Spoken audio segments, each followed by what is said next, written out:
Hello, everyone, and welcome to ReadySetCyber, an ongoing discussion around the issues and solutions in cybersecurity. I'm Elizabeth Perry, and your host for today's show. Never mind the buzzwords. Who's guarding your front door?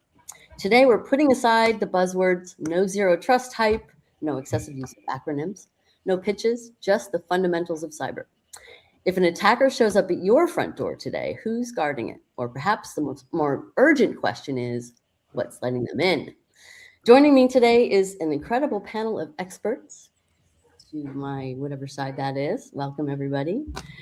Weighing in with varying perspectives from the front lines of cyber. Audience, we know you have choices on how you spend your day, so we're grateful to have you with us. Most importantly, this is an open conversation and interactive, and we want to hear from you. If you're joining us live, please type any questions or comments into the chat, and we'll do our best to address them in real time.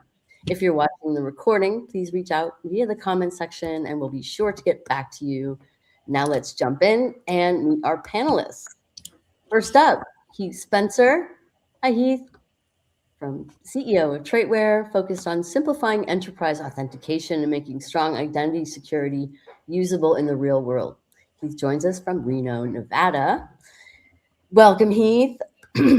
Thanks for having me. All right. Next up, Darren Mott. Darren, you get around. He's on TV a lot, so it's nice to have you with us. Former FBI Cyber Division with Five Eyes, joins from Huntsville, Alabama. Darren brings real-world investigative experience into how attackers operate, how breaches unfold, and how to better protect our digital valuables. Welcome. Thank you. All right. Next up, Corey Munson, coming to us from Des Moines, Iowa, is enterprise security leader with PCmatic. He has deep experience in identity risk and security at scale inside organizations. Welcome, Corey. Thank you. All right. And last but not least, we have Ricoh Danielson joining us from Scottsdale, Arizona.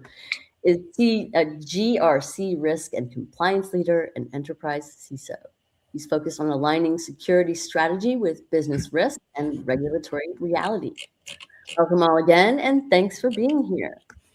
So, jumping in, a question for all of you. In plain terms, what is the front door in cybersecurity day? We always talk about how the front door needs to be protected. Heath? Well, I think the front door is basically just, whatever you use to access whatever tool you're using, right? We don't necessarily think of front doors or back doors or side doors. And I think there's whether you're using tools for your job, what you do as an employee or running a company, or what you use just in your daily life as a consumer, it's where do you go to enter whatever application or tool that is, that would be the front door. It could be your Netflix account, right? You that could be through your TV, could be through an app on your phone, right? Just depends on the location, right? The front door is wherever you're going to visit, whatever tool you need to use in the cyber world. Mm-hmm. All right, Darren, do you have another perspective on that? Yes, I'm going to give you a one that may not have been thought of, but for businesses, this is particularly important. And some background, I do a lot of expert witness stuff for data breach cases, largely for the plaintiffs, and talking about risks to the victims who lost their PII. One of the things that I've seen in at least 3 of these cases is that the front door was the help desk or the customer service department for the company, where the bad guys called and said, hey, my name is whatever, because they had the person's name, they knew where they worked. And I don't have my badge, I can't get into my computer. And the customer service or help desk doesn't even ask legitimate questions to verify they are who they are. They said, well, I really need your badge. Well, I don't have my badge. Okay, what's your name? Okay, what department are you with? Give them the department. Okay, well, here's your badge number, just so you know it for the future. And here, you want me to reset your password? Happy to do so. So there you go. Yeah. I mean, well, Darren, that applies that just this last week, I have a friend that, someone called his wife and said, hey, you're being hacked. We need you to take these actions right now. So it's not just a support desk. Like, the threat actors are just calling people directly and walking you through your front door, wherever that front door is. Right. Yeah, good point. Corey? What's your take? I quickly realized my background by comparison looks like I'm in prison. So I thought about where they in relation to the camera. My very thoughtful answer on this, hopefully kind of echoes what Heath and Darren have just said. I think the front door is anything that's allowed to execute on a system without any type of control. And if you're not controlling that, the front door is probably more wide open than we truly even know. All right. And Ricoh, you're up. Yeah. So in a prior life, worked about 1,500 different cyber breaches and also sat with general counsel and whatnot for different type of breaches. And the first thing I always think about, not only from an enterprise CISO perspective, but also from like just a regular IT and security perspective, is the overall threat landscape of what a threat model might look like for your organization, right? If you look at it from an attacker, they're like, hey, anything and everything goes through, right?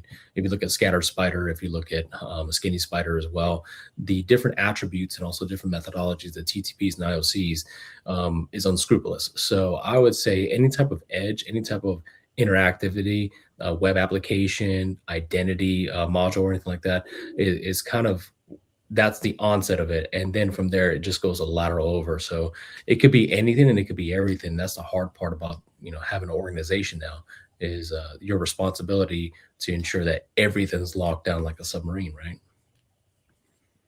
Right. Yeah. Really good points and interesting, differing or varying perspectives on that. So next I want to talk about what actually gets us breached. How are attackers really getting in? Darren, when you look at real incidents, what is the most common path attackers use to get that first foothold? So when I was with the FBI, I used to do a lot of outreach presentations, and we would say 90% of the cases that we're investigating, which were all intrusion cases, occurred because they had simple credentials. So credential stuffing, logins, passwords, because no multi-factor authentication was turned on. And that is kind of, moved to some third-party vendor stuff as well. So you've got a lot of intrusions that are occurring through misconfigurations of third-party vendors. So while you, as the organization, may be doing everything you're supposed to be doing correctly, the third-party vendor that's actually storing your information or backing up your information or doing whatever to help support your company is not doing the right things. And you didn't take the time to do due diligence and say, okay, third-party vendor, show me your most recent risk assessment, show me what you're doing to keep your controls in place. So failure to recognize those two main areas as one of the main methods that bad guys are getting in is what's still causing breaches upon breaches upon breaches. I mean, there's a reason I'm an expert witness on 28 of these, because they keep happening and people keep getting sued. So if you don't want to get sued, do the basic things to not lose people's PII, and then you'll be in a much better place. Well, I mean, Darren, one of the first big public ones ever was the Target breach, right? And that's the prime example of third-party vendor. All the consumers know is, hey, why was my credit card information taken from Target? But they don't know that it was the HVAC contractor that installed monitoring systems on those buildings that allowed that lateral move that Ricoh was just talking about, right? They got in somewhere and then moved laterally, and it was from, was that 2012, 2013 that Target was announced, and that's third-party vendor. Sure. One of my first cases I ever worked on in the FBI, it was in 2002, 2003, was the Lowe's intrusion. And It was these guys that they were doing, driving around with a wireless configuration and found some Wi-Fi's at a Lowe's that weren't configured right, got in through the Wi-Fi, and then laterally moved to another Lowe's from Detroit down to Miami, compromised the payment systems, and went from there. So I mean, it goes back a long time. Looking for the easy way, looking for the easy front door, as we have already said. Right. Yeah. Great points. Corey, what do organizations believe is secure? Consistently turns out to not. I would say, I think there's a false sense of security around visibility. I mean, visibility, while being incredibly critical overall, if you think about a lot of environments right now, think they're protected with EDR and XDR and the latest shiny object that they've invested in to detect and respond. but there's not a heck of a lot of thought being given to the prevention side of things. And, I sat through a presentation a few weeks ago at a security conference where a guy threw up a slide that said prevention is no longer practical. I would debate that. So I would say, to your question about false sense of security, I think there's a false sense of security built around all these shiny objects that have been invested in, and at the same time lacking some of the fundamental controls on the front end. So the investment's been made at the expense of the fundamentals, unfortunately. So Liz, does Corey have to pay $1 to the jar because he used EDR? I think that's a buzzword. We're not supposed to use a buzzword. Well, I was going to say, you spell that out. But yeah, so Ricoh, to you, I mean, we're going to talk more about about the basics. We're just kind of getting started here, so bear with us. Ricoh, where do policies and processes unintentionally create risk? Yeah, so I've seen many organizations. I think back to a time when I was with the biggest burger flipper in the world, right? And they had all these policies that were so stringent, so difficult. And I'm like, you do realize you can't do the idea or even the practitioner of security without getting your own way, right? And when they got hit and they were trying to deploy multiple EDRs and also endpoints and whatnot, like they just stumbled through their own way and bureaucratic process. So like this inherently made it unreasonable for them to even get, have a faster, they were in a compromise of their own incident response plan. They couldn't even meet their SLAs because there's so much bureaucracy. The other ones is if you're a smaller organization, I've seen this with many startups and whatnot, they want to present as a big organization so they can get the big contracts. But when the big bad, DoD contractor comes out and says, show me, that's the problem, right? When these policies and procedures are just unpractical and very practical. So. Right. Yeah. Heath, what is a simple identity or authentication mistake you see repeatedly? Well, I think Ricoh was just speaking to this. It's the other side of convenience, right? So like I like to put things in layman's physical terms, right?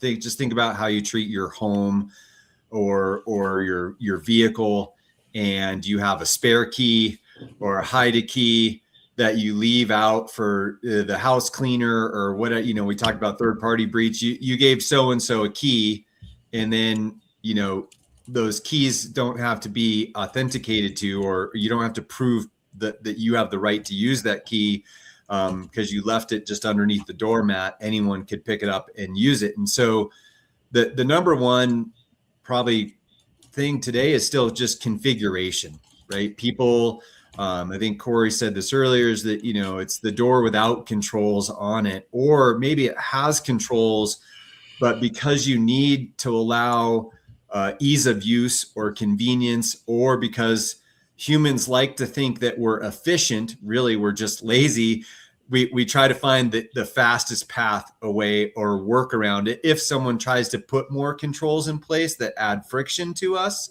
we will immediately try to find the easiest way around those controls. In the digital world, you think about like, I'm just going to store my password in my browser. That's got to be safe, right? So that it just auto-fills it, because it's like I'm using a strong password, but I saved it in my browser. That's like leaving your hide a key underneath the doormat, where anyone could just look underneath the doormat and then unlock the locked door. Right. Yeah, great points. Let's talk about why execution fails. So people know what to do. They know what to put, you got to put MFA, right? Says CISA, says everybody else. Why does it fail? So Corey, where do security programs break down when trying to scale basic controls? That makes. Yeah, I think a lot of it traces back to the fact we design security assuming it's going to be perfectly maintained, and then we hand it off to security teams that are already stretched thin. So, if your control only works when somebody's paying attention, more than likely it's not going to hold up. So a lot of it's the practicality, I think, of just exactly who can handle all that we're throwing at them. Mhm. but AI can do everything right on that one. Yeah, Oh, perfect. there's $1. That's $1. Yep, easily. Oh. Yeah. Heath, where does authentication become unnecessarily complex without improving security? Because we talk about MFA all the time. Well, a lot of the systems that are trying to add layers of security to the person, right? So authentication becomes complex when we enforce, well, your password now must be 20 characters long or some variation of that, include these characters. Oh, and then you've got to enter this second one.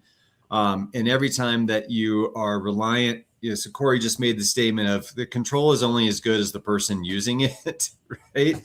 And if the secrets are shareable, they will be shared on purpose or by accident, right? And if we make the secrets where it's very complex for the human, again, going back to that, like we try to be efficient, we will then try to either make them we use the same one over and over so we can remember it, or we store them somewhere where they shouldn't be stored and just auto-filled for us, right? And then that's where it breaks down, is that when we add complexity to the human then just tries to figure out, well, how do I simplify this so that I can still go get my job done more efficiently? Right. Darren, an interesting question for you, maybe along those lines. What defender behavior do attackers rely on to succeed? Well, I'm going to go with this, that the defenders are part of the corporation. So the corporate problem funnels down to the defender problem. And it's two basic things that I've seen: that companies think they're too small to be a victim, and that they don't have anything anybody would want. So in most cases, in that case, they don't even have defenders because they don't think they need defenders. Because I call this I've never had a heart attack situation, where it's like saying, I've never had a heart attack, so why do I need to go see a cardiologist about my heart? I've never had a heart attack. So when companies get talked to about cybersecurity, well, I've never had a cybersecurity incident. Why do I need cybersecurity? That's kind of like I don't know if you've ever read The Hitchhiker's Guide to the Galaxy, but there's that creature on the one planet that if you want to avoid it, if you put a towel over your face, if it can't see you, then you can't. If you can't see it, then it can't see you. It's that mentality that, no one's going to come to us. So that's more of a holistic look at this. But I think that obviously there's going to be fatigue when you actually have defenders. There's fatigue, there's misconfigurations. There's one data breach case where the bad guys got in because they misspelled the word Cobalt Strike. They made it one word instead of two. So their controls didn't see when Cobalt Strike came in and compromised the system and started doing stuff. So it's a host of different things that a lot of companies don't recognize or don't want to know who are the threats that are targeting them, and then take the appropriate methodologies to protect against those threats. If they're in the defense space, nation states are coming at them. How are you defending against those nation states? Because probably you're not doing a good enough job for it. Right. Anybody else on that? Defender behavior? Because that's a big one.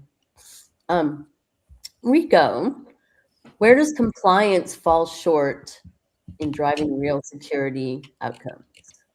I've seen a lot of compliance departments, a lot of chief compliance department not really truly understand technology or be a technologist.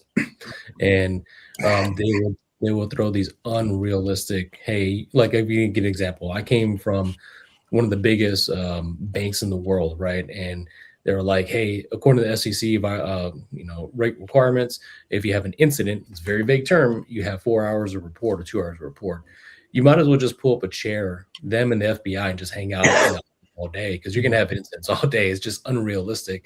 And once you have the enforcement, the compliance enforcement saying, hey, you have to do these things, and that's not the way technology works. It's just unrealistic. But you have to abide by the rules.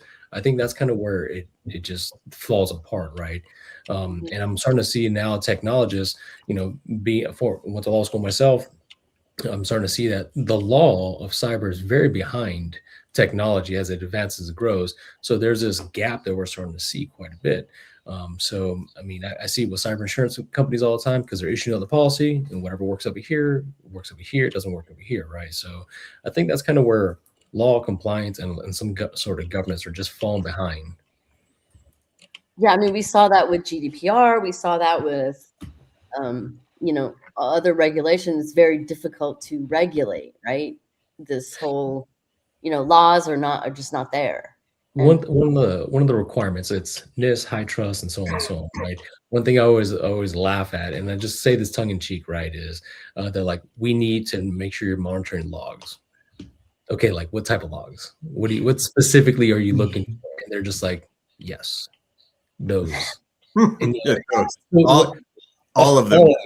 So what happens, let's just say, I said at the executive level as well, it's like, okay, so guys, are we going to cost analysis as well? Like, are you going to like, this is going to be very expensive, glacier services, storages and whatnot. And then the retention, like compliance, like how long do we have to retain? 7 years plus?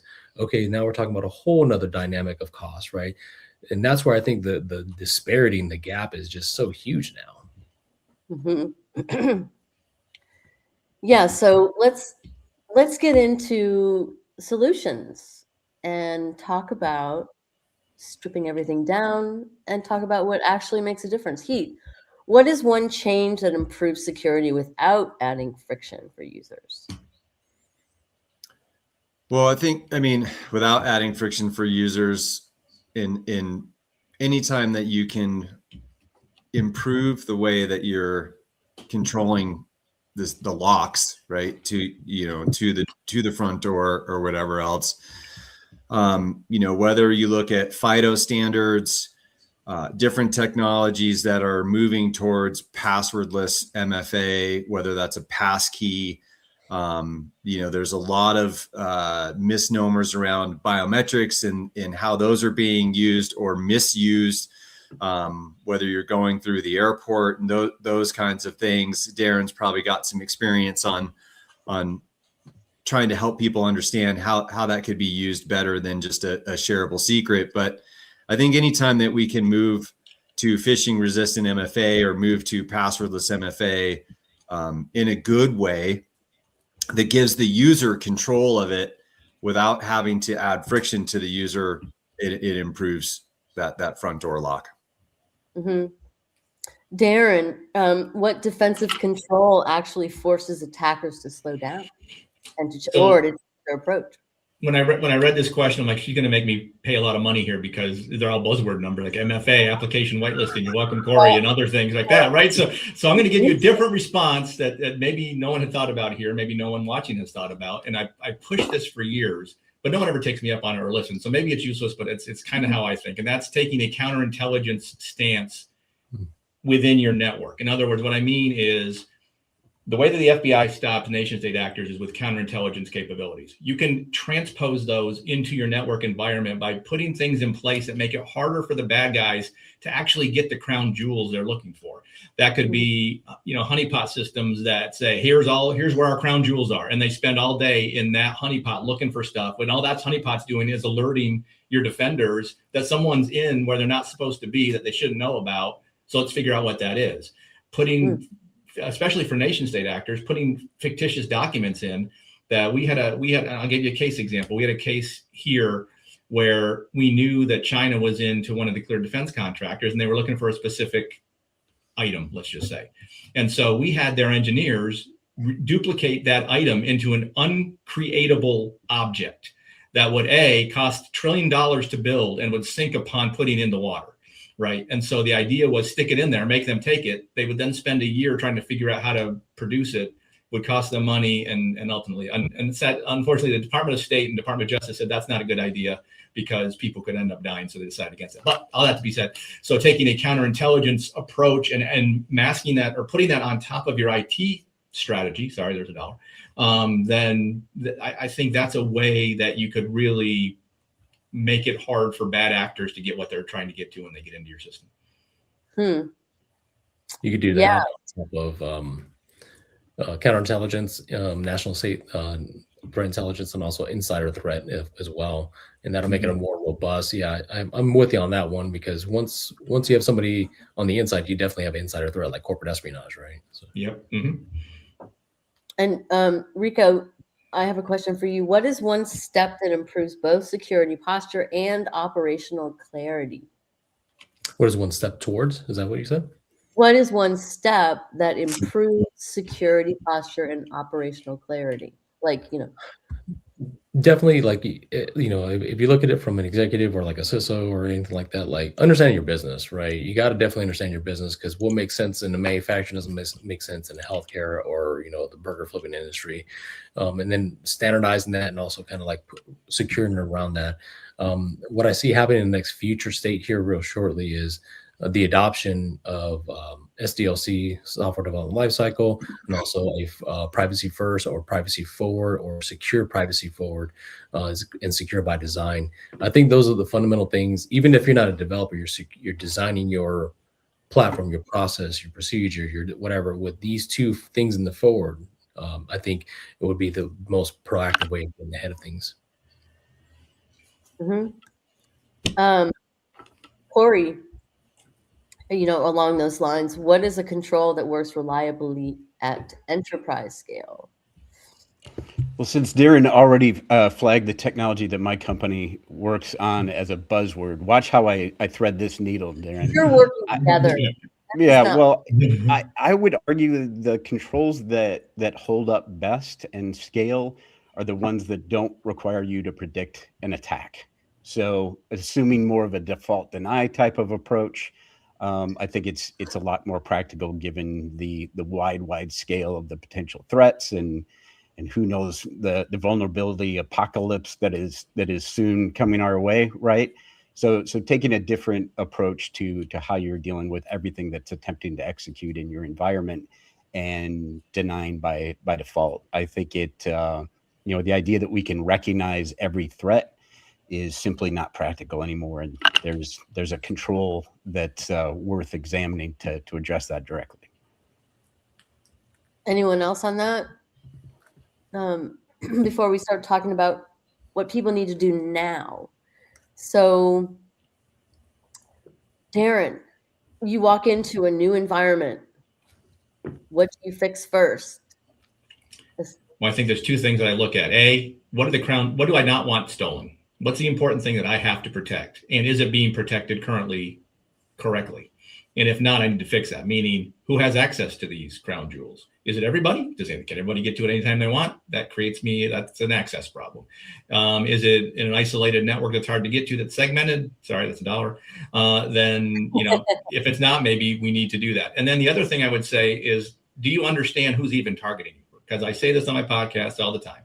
You have to understand the threats targeting you so you can assess your risk and then proceed wisely. If you don't know who's attacking you, who's coming at you, and why they're coming at you, then how can you defend against what you don't know is coming? So having that knowledge, having some kind of commercial threat feed, intelligence feed that kind of gives you information as to if you're in logistics, who are the entities that are targeting your companies? Because in that case, you have not only a cyber problem, you have a physical problem. Ask the company in Europe that lost $1 million in Kit Kats off a truck. So, and that had to have started from a network perspective. In other words, the bad guys knew where the Kit Kats were going and were able to steal it. So it's a host of things, and I assume those are their crown jewels. So how do you protect your crown jewels and who's targeting you would be the first two things I would make sure we are aware of and fix them if we don't know. Darren, you bring an interesting perspective, because I actually would take it a step further as well. You're spot on. They do a threat modeling to run the product or whatever the case may be. And because once you do a threat model, you can actually have a threat profile, right? Like, this is my threat profile. Now, who are the bad threat actors, the ransom gangs and whatnot, that are more likely to attack us, right? Right. I like that approach. Yeah, and then if you know that, you can go find, there's plenty of write-ups on all of these groups that tell, here's the TTPs, and as Ricoh mentioned previously, the IOCs. So learn what those are and create your systems to look for them, protect against them, and make it harder again for you to become a victim. Have them move down the road to the next company that does the same stuff you do, and they'll have the same protections in place. Quoting Jean-Claude Van Damme, just be a hard target. Anybody? Yeah, I got you. That's good. So, Darren, you referenced the Kit Kat case. Do you have intel that suggests there are threat actors targeting chocolate manufacturers specifically, or? Yeah, it's the name of the group is non-diabetes, I think is the name of the group. Okay, guys, now let's get it under control. Well, I mean, a couple things that Ricoh said. I love the submarine analogy, right? Because that really highlights, like, the risks of in insider threats, right? Like if certain person doesn't close this hatch, then you no longer have compartmentalization, which could affect the whole thing. And then you've got outsider threat, right? Which are how do you model those things?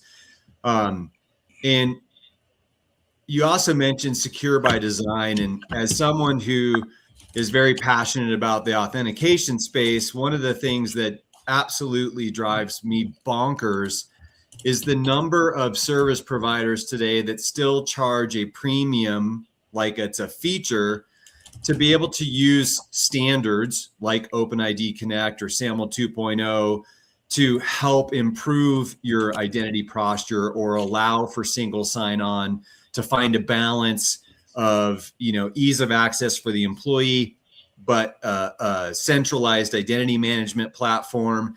And how is it, when there's websites like sso.tax that are trying to shame these vendors into, look, in today's world, it's really not difficult to stick an OIDC library in front of your application and allow the standard to be used.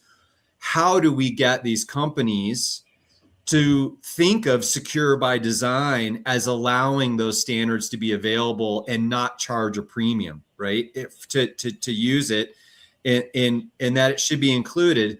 And then taking that a step beyond, how do we get more and more service providers, if the number one path of success is compromised shareable secrets today, how do we get more and more service providers to really implement, strong authentication at the foundation? Like it kind of boggles my mind that pretty much every new tool that's built today is still built with a username and password as the first control that's put in place.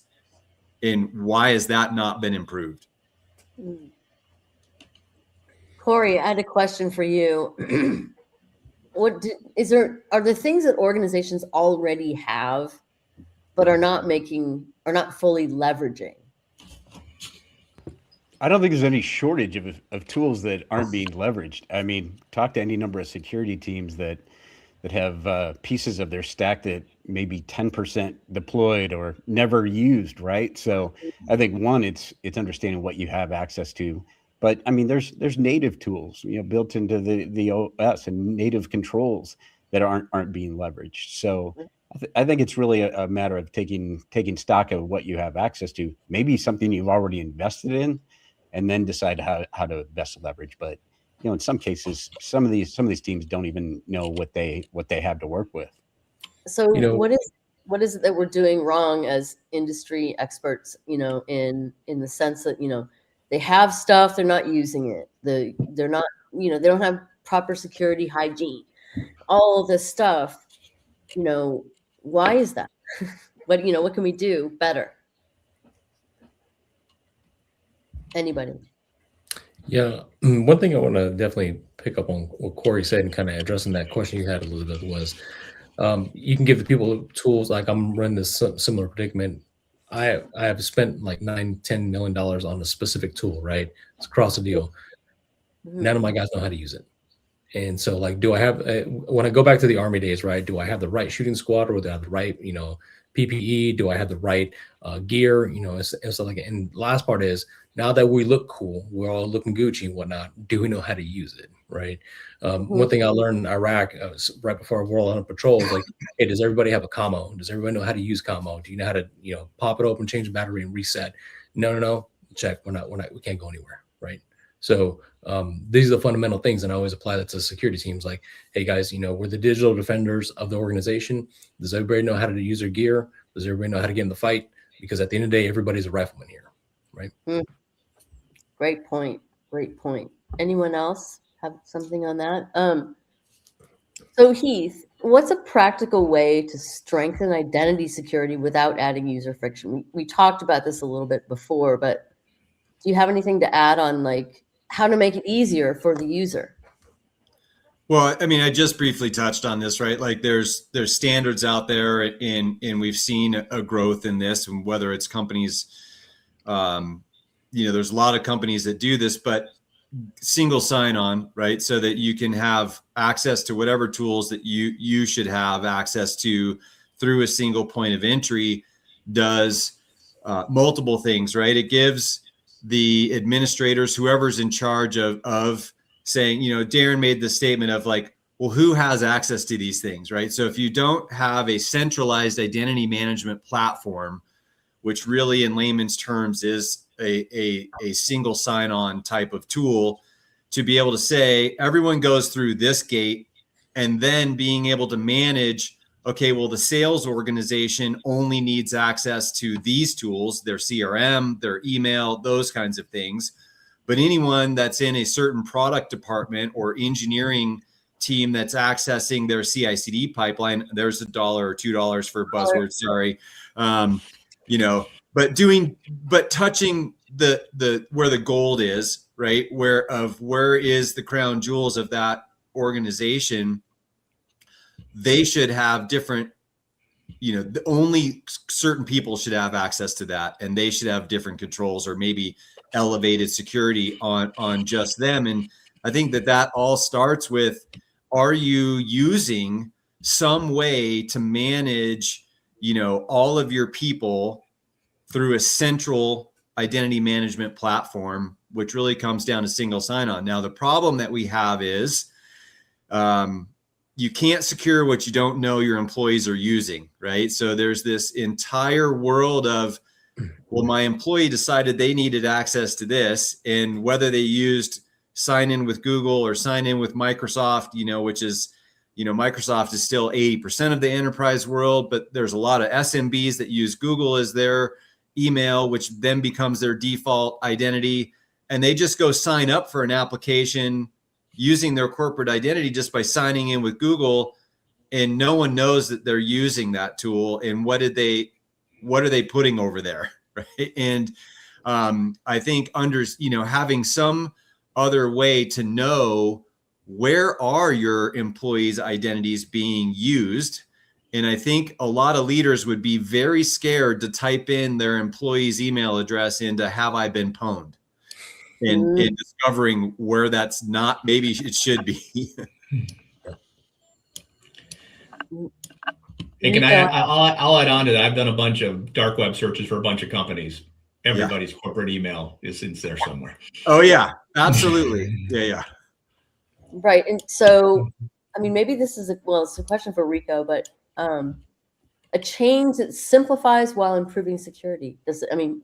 What do you think is a way to simplify things while improving security, Ricoh? Yeah. One thing is adoption is going to be the biggest obstacle for any practitioner, security practitioner, implementer, or whatever the case may be. If you design your application, if you design your practice with security baked in around the framework, not just like, hey, we're going to push this feature, this is what we're doing, but it's like a security feature, right?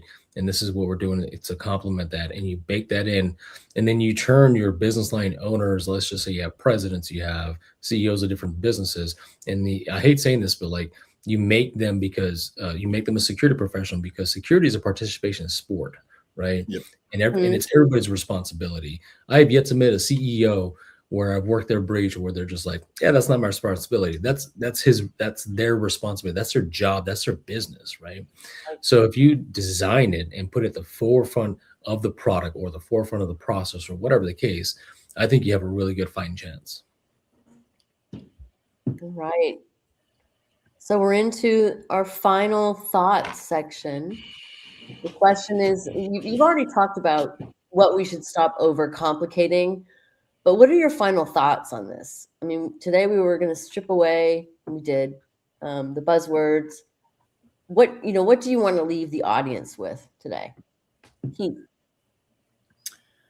I would leave the audience with just, start with the basics, right? Like which you can't secure what you don't know. So you need to do an inventory asset list, right? What are your tools are your employees using? Start there, and then figure out, okay, is there things at risk, right? As Ricoh said, you need to do threat modeling. As Darren said, you got to analyze where is the crown jewels. And starting with the basics of who's got access to what and why, and should they really? I just start there with the basics. Okay. And don't think that it's too big. Like, don't think that it's something you can't start with.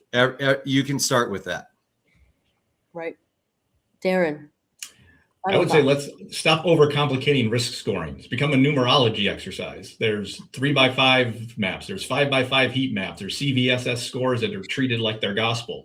You have a framework that shows a risk from 2 to 12. Well, explain to me what the difference between a 9 risk and a 10 risk is. How does that become a quantifiable thing? Ask yourself 3 questions when you're thinking about risk. Can this risk kill my business? Will it hurt my business? Or will it just annoy my business? And if that's the case, are they likely to occur this quarter, this year, or just eventually? And then figure out how you're going to deal with it at that point. Find your the ones that are going to kill your business in this quarter, address those, come up with what you have to do to mitigate that risk, and then move on to the other ones. So, I don't think we need the math heavy versions that are, asking you to find economists and enumerators and whatever else, to figure out the number part. A risk is a risk. Is it bad or good for your company? And how do you mitigate it? Right. Yeah. Good point. Corey. I would say let's make sure we don't continue to overcomplicate what the best practices and what the fundamentals actually are. And to that end, I'm going to reference my good friend, retired FBI Special Agent Scott Augenbaum, who happens to be co-host of Here Comes the Plug, Darren, and I want my check. Who happens to be a co-host for a cool new podcast that they're doing together. I think Darren is sunny to Scott's share, but the consistent messaging there that Scott has been delivering for 20 years now, he's quick to tell you he still does the same presentation 20 years later about what best practices and what fundamentals actually are in the cybersecurity space. So I think we too often assume that things have evolved so much that maybe these best practices and fundamentals don't apply anymore. They apply even more so now. So tune in to hear more of what Darren and Corey, I would argue that they really haven't evolved at all if we're still using a username and password. There you go. Yeah. And I will say, we're going to call the podcast Scott Filibusters again, but we decided on a different one. Good old Scott Augenbaum. I know him. Yeah, make sure you've got a mute button on him, Darren. Yeah. Scott Augenbaum. Yeah. He and I actually live in the same area in Nashville. And he and I were doing we were on news together. Like, I know that guy. Like, he's a good dude. And have had Scott, we've been on with Scott before. He's great. His personality is infectious. But he's still frustrated with the world, because it's like, like you said, he's running the same messages over and over again, and nobody's listening. So, he says that, but that's not, I think we all share some of that frustration. True. Yeah. Anything else anyone wants to add before we wrap up? No. Okay. Well, it's been a great show. So thanks so much. Perhaps one key takeaway from this show is that security is not failing because we lack technology. It is failing because we're not executing the fundamentals consistently. So go watch the podcast, do your homework, make it easier on yourself by learning how to do stuff. The front door is still the front door and needs to be tended to. As a reminder, the show is recorded and will be available on LinkedIn and on ReadySetCyber YouTube channel. So please don't hesitate to reach out to any of us on any channel. We're all here and ready to talk. And share as you like with your people. We always appreciate the sharing. Let's keep the dialogue going. Thanks again to our panel for your valuable insights, and to our audience, we appreciate you joining in. Have an excellent morning, afternoon, or evening, wherever you are in the world, and we'll see you on the next Ready, Set, Cyber. Thanks, everyone. Thanks, everybody. Thank you.